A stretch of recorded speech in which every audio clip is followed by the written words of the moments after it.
aku akan membahas tentang gangguan-gangguan menstruasi.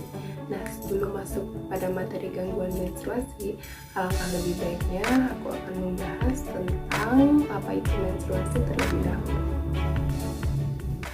Menstruasi adalah proses keluarnya darah dari vagina yang terjadi akibat siklus menstruasi yang terjadi pada tubuh wanita. Nah, jika tidak terjadi kehamilan, ini rahim akan mengalami peluruhan dan keluar bersama darah melalui vagina. Jika ada yang bertanya, gimana sih normalnya menstruasi itu? Nah, menstruasi pada umumnya berlangsung untuk siklus normalnya itu 21-35 hari dan lamanya itu sekitar 30-7 hari dengan darah yang keluar sebanyak 30-50 cc. Oke, kita langsung membahas gangguan-gangguan menstruasi. Yang pertama, berdasarkan panjangnya siklus menstruasi. Yang pertama ada polimenor. Nah, polimenor ini siklusnya kurang dari 21 hari.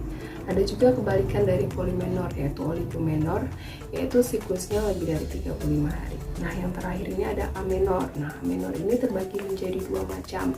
Amenor tersendiri yaitu terlambat haid minimal 3 bulan berturut-turut.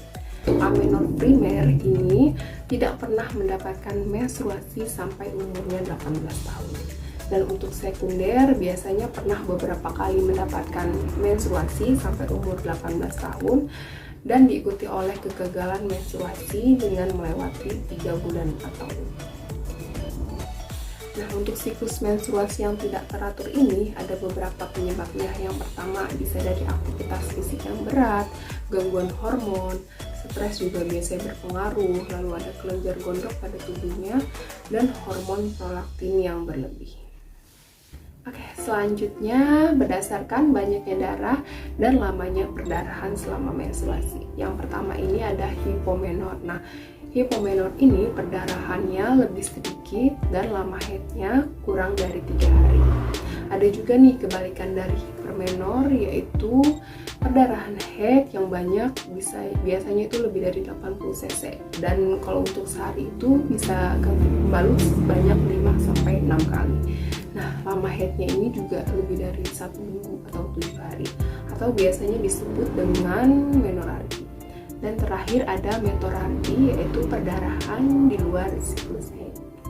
Nah, selain membahas tentang gangguan siklus, lama, dan banyaknya perdarahan, ini juga ada beberapa hal penting terkait dengan gangguan menstruasi lainnya. Yang pertama itu ada dismenor. Nah, dismenor ini nyeri yang terjadi pada daerah panggul perut bagian bawah akibat menstruasi. Biasanya yang terjadi pada hari-hari pertama sampai kedua. Untuk dismenor ini terbagi menjadi dua, yaitu primer dan sekunder. Nah, dilihat dari penyebabnya, yang primer ini karena ketidakstabilan hormon dan tidak terdapat kelainan pada organ.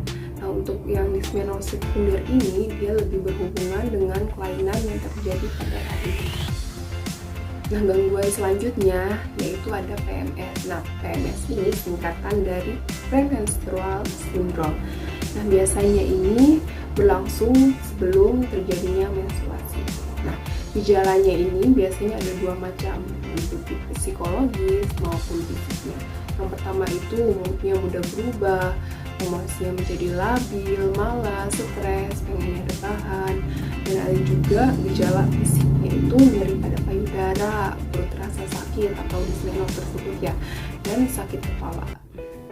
Nah, lalu bagaimana penanganan atau hal yang dapat kita cegah untuk menghindari gangguan-gangguan menstruasi? Yaitu bisa dengan cara menerapkan pola hidup sehat. Yang pertama, rajin berolahraga, tidur yang cukup, makan makanan yang bergizi seimbang, lalu kelola stres kita.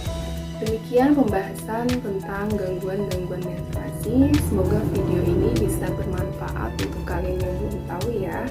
Nah, untuk selanjutnya jangan lupa like, comment, and subscribe YouTube ini ya. Assalamualaikum warahmatullahi wabarakatuh.